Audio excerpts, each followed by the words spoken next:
Now moving on to the tea subsector, where tea prices hit a high of 333 shillings per kilo last week as the government intensified reforms in the subsector. Despite a 9% drop in production, earnings were cushioned by the improved tea prices at KTDA managed factories.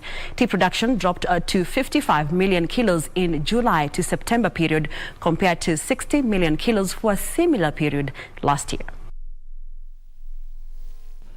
In the last 2 years, the government has carried out major reforms in the tea subsector aimed at improving prices and production. The reforms have seen a total overhaul of Kenya Tea Development Agency management and shareholding, while the Ministry of Agriculture has set a minimum reserve price of 250 shillings per kilo of tea.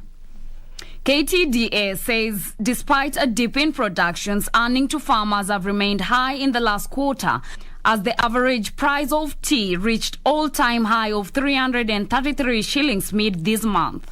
The agency says production is expected to improve following the allocation of 1 billion shillings for subsidized fertilizer by the government on Wednesday.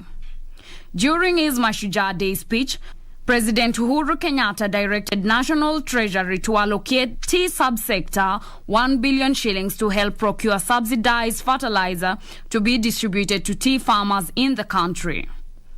KTDA says production will further be boosted by Kenya's directive aimed at lowering the cost of tea farming inputs. The tea agency says so far it has imported and distributed a total of 65,000 tons of fertilizer, while an additional 21,000 tons were produced locally to bridge the shortfall between the required volumes and that which was imported.